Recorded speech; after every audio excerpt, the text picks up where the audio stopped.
नमस्कार, विंध्या टाइम्स में आप सभी का स्वागत है। इस समय सूखे की मार झेल रहा मध्य प्रदेश, जहां राज्य के 28 जिलों में इस साल औसत से कम बारिश हुई। कई जिलों में सूखे जैसे हालात बन रहे हैं। किसानों की फसलें बर्बाद हो रही हैं। उमस भरी गर्मी और धूप से लोग भी परेशान हैं। आपको बता दें, प्रदेश के मुखिया जो चुनावी साल में बहुत एक्टिव हैं, जगह जगह सभाएं कर रहे हैं, लोगों से मिल रहे हैं, तमाम तरह की नई नई योजनाएं लेकर आ रहे हैं। उन्होंने बेरोजगारों के लिए बात की, महिलाओं के लिए तमाम घोषणाएं। पर राज्य के किसानों का क्या? सिर्फ बाबा महाकाल के पास अर्जी लगाने से इन किसानों की समस्याएं दूर हो पाएंगी क्या?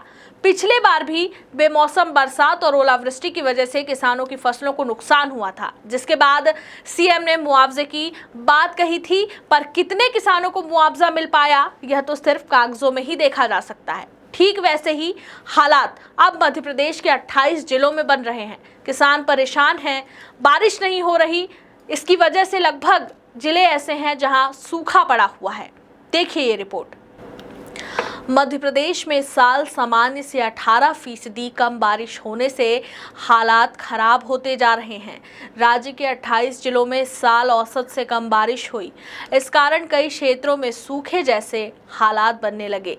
किसानों की खरीफ फसल बर्बाद होने की कगार पर आ गई है, जिससे किसानों के माथे पर शिकन पड़ने लगी।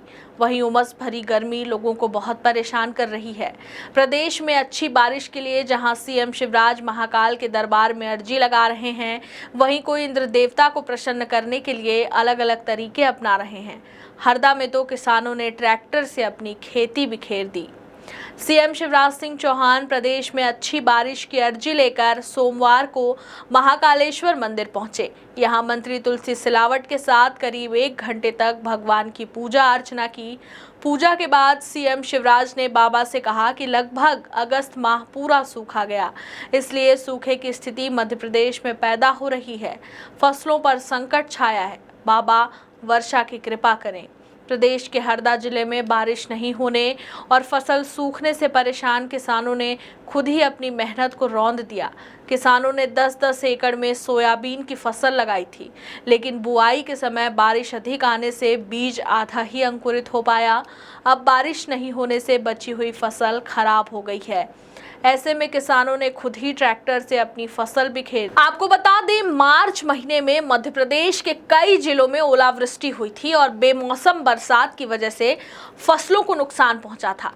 किसानों को तब भी सरकार ने कहा था कि उन्हें नुकसान की भरपाई की जाएगी, मुआवजा दिया जाएगा। पर किसानों का खुद ही यह कहना था कि मुआवजा क्या, यहाँ तो सर्वे तक को कोई नहीं पहुंचा। जब राजस्व विभाग से इसकी जानकारी ली गई, तब उन्होंने साफ तौर पर कह दिया कि नुकसान के सर्वे के लिए राजस्व, कृषि और उद्यानिकी विभाग के मैदानी अफसर की टीम बनाई जा रही है। यह टीम गांव में जाएगी, फसलों के औसत उत्पादन की जांच करेगी, नुकसान का आकलन करेगी और उसके आधार पर जो रिपोर्ट होगी और जो पेश होगी रिपोर्ट, उसके आधार पर ही मुआवजे का केस बनेगा।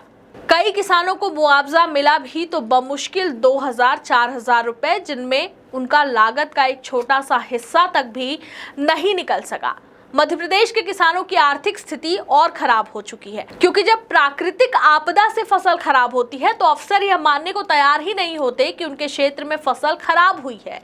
सरकार ने फसल बीमा का सिस्टम बनाया था, जो जमीन पर किसी भी किसान को समझ नहीं आया। इस पर सरकार कई बार हंसी का पात्र भी बनी।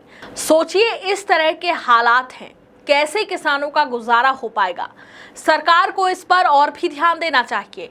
फसलों का नुकसान और सूखे के हालात, इन सब से कैसे निपटेगी सरकार? या सिर्फ जन आशीर्वाद यात्रा, तमाम सभाएं, उनमें होने वाले करोड़ों के खर्च और एक तरफ फसल की लागत जोहता किसान, क्या ज्यादा जरूरी है? इससे आप और हम सब बेहतर वाकिफ हैं। बहुत बहुत धन्यवाद।